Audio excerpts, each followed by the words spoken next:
Не бойте се, той не е опасен. Днес го намерих на пътя. Това беше наша идея. Първи я измислихме. Били сте първи, сега не сте. Аз имам приятел и той ще плати за мен, и за котенцата, и за кученцата. Спри, лузър!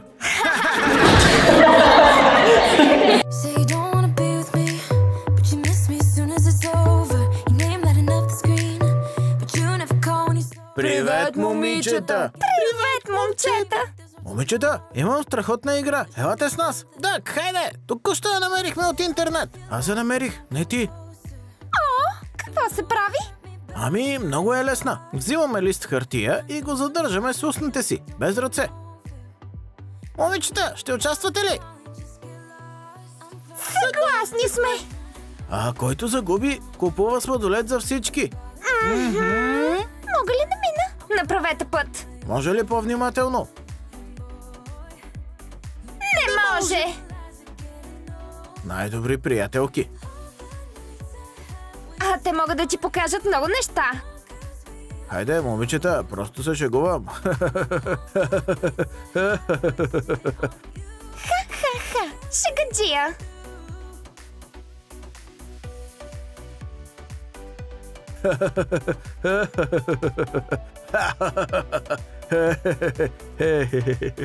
Ей, забравихте ме! Дък е глупак. Да, здрасти. Мун, защо ме плашиш така? Сърцето ми почти спря. Искам да се запознаете с моя нов приятел. Приятел? Мун, но ние сме единствените в съблекалнята. За какво говориш? В раницата ми е.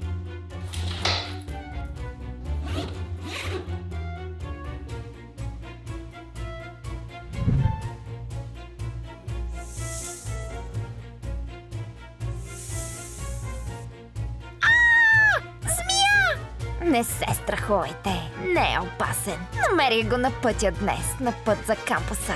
Даже му измислих име. Кай. Кай? Колко мило. Можете да го поддържите, ако искате. Той е добър. Невероятно. За първи път държа змия. Аз няма да я пипам. Просто ме е страх от змии. Те са отровни и мазни. Не знам какво да правя с него. Учителят Макс не ми позволява да го задържа тук. А не мога да го взема вкъщи. Аз бих го взела вкъщи, но родителите ми няма да ми позволят. Привет, момичета. Змия! Змия! Бягайте от кампуса! Знам какво да направим. Ще създадем фонд за бездомни животни. Ще съберем много пари и ще построим приют за тях. Приютите са скъпо удоволствие. Ще трябва да спестяваме дълго време. Ще кажем на учителя Макс и той ще ни помогне да съберем пари.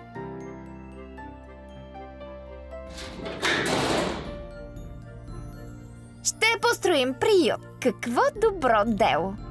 Защо има толкова много прах в шкафчето ми? Изобщо чистят ли в кампуса?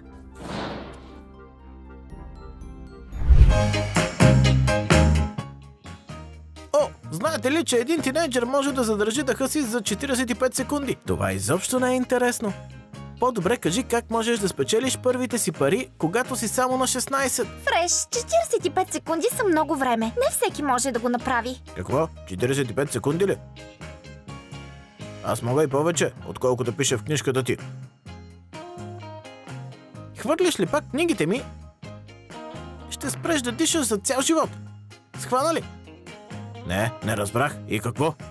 Хайде, бабо, няма да издържиш и 10 секунди. Вау, Дилан, това е тежко обвинение. Бабо, щом казваш, покажи го. И го докажи. Няма проблем. Дилан, засичай ми време. Добре, готови? Старт!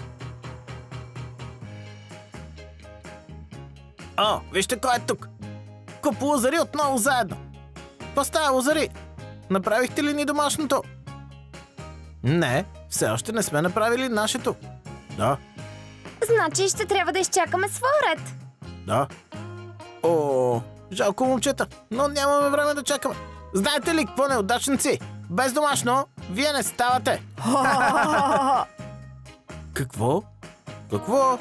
Вие не ставате. О, Фреш, това сега не беше нужно. Не ми пука. Какво каза току-що? Той те обиди, Пазел. Изглежда зубърът е набрал смелост.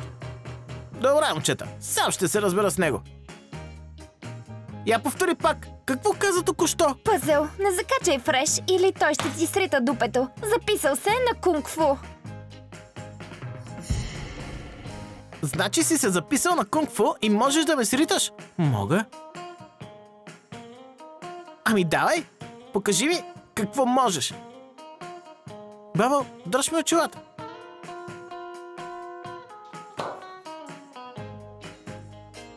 Хвани ме за ръка.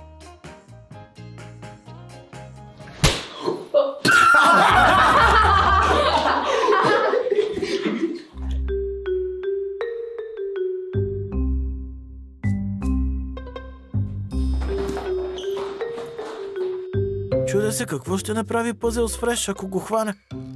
Ами... лош късмет за Фреш. Това е добра комедия. Да, чак, това са моите пуканки. Макс, защо видеото е толкова мътно?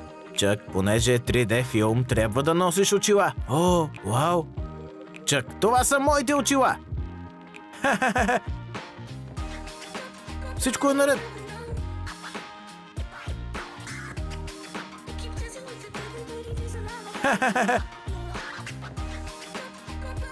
Господин Макс, важно е. Манди, ще говорим по-късно. В почивка съм и гледам любимия си сериал. Господин Макс, много е важно. Заложени са на карта хиляди бездомни животни. Гладни животни. Манди, само по-бързо. Часът ми започва след 20 минути. Хей, Макс, чак, ще го гледаме по-късно. Господин Макс, знаете ли за огромния брой бездомни животни, които са изхвърлени на улицата и никой не ги иска? Манди, какво общо има това с мен? Не ви ли е жал за тях? Нямате ли сърце? Макс, не ти ли е жал за тях? Да, но какво мога да направя? Не мога да ги взема всичките у нас. Алергичен съм към козина и няма много място вкъщи. Аз знам как да им помогна. Ще правим дарение всяка седмица. И когато съберем голяма сума, ще построим приют. Ще храним всички бездомни кучета и котки. О, да, харесва ми. Това е много добра идея, Манди. Добра си. Какво мислиш, Чак? Ами, добре. Отивай да събереш парите, а ние с Чак ще довършим сериала. Чак, включи го. Ага. Благодаря ви, господин Макс. Вие сте най-добрият. Божичко. Господин Макс, трябва да поговорим. Момичета, нека да е по-бързо. Няма много време. Часът започва скоро. Ще бъдем бързи. Господин Макс, можем ли да организираме набиране на средства за бездомни животни? Милиони кучета и котки са бездомни. И без храна. Змиите също страдат. Какви змии? Луда ли си? Те са отровни. Ти си отровна. Внимавай се, Зика, вещице. Вижте, дори сме подготвили съобщение.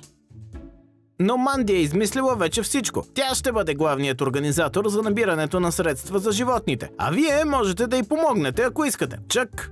Да, това беше моята идея. Откажете се. Това беше наша идея. Първи я измислихме. Били сте първи, сега не сте.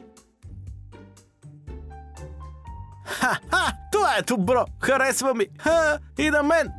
Чак, спри! Изяде всичките ми пуканки! Ще видим това. Тя няма да успее.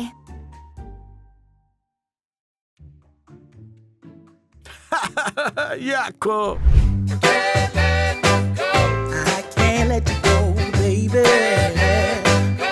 Бенс, май загуби. Знам, мое котенце, затова те целунах. Ох, Дък, тъп ли си? Бенс загуби. Той ще купува сладолед за всички. За мен пистачо. За мен ванилия. За мен Орео с гумени мъчета отгоре. Аз искам ягода. Ще купя на всички сладолед, но на теб няма да купя, Дък. Затова, че ме удари в главата. Вие какво? Сериозни ли сте? Какъв сладолед? Дайте парите за благотворителност. Благотворителност? Ха! Какво е това? Господин Макс ме ангажира да отговарям за набирането на средства за фонда за изоставени животни. Знаете ли колко бездомни, гладни котки и кучета има в момента?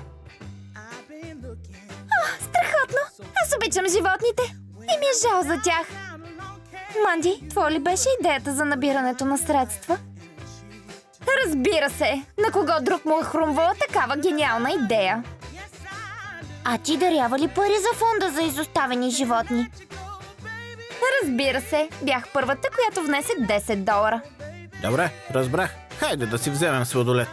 Замръзни! Сядай си на мястото! Никакъв сладолед, докато не дарите за фонда за изоставени животни. $50 от всеки. Колко? Бих дал, но портфела ми е вкъщи. Майка ми не ми позволява да го нося. Тя се страхува, че ще го загубя. Много съжалявам. Гадняр, никога не участваш за нищо. Дако, дръпни се. Аз ще дам $50, защото обичам животните. Вземи, Манди, запиши ме. Да, ще те запиша. И аз мога да ти дам $50. Не ме интересува дали е за кучета или котки. Добре, момиче, добро момиче. Вземете пример от Ин и Габи. Аз имам приятел и той ще плати за мен, и за котенцата, и за кучетата. Аз съм и гадже, ако не знаеш. Бенс, ще дадеш и за двамата. Дължиш ми $100. Защо за двамата? Ти си гадже, ако не друго. Не разбирам, Бенс. Не искаш да дадеш пари вместо момичето си ли? Добре, ще дам и за теб и за мен. Бенс, дай малко и за мен. Ще ти ги върна по-късно, обещавам. Леле, спестявах тези пари за кола.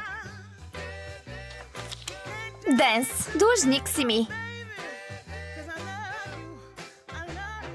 Това, махна се. Хайде да си вземем сладолед.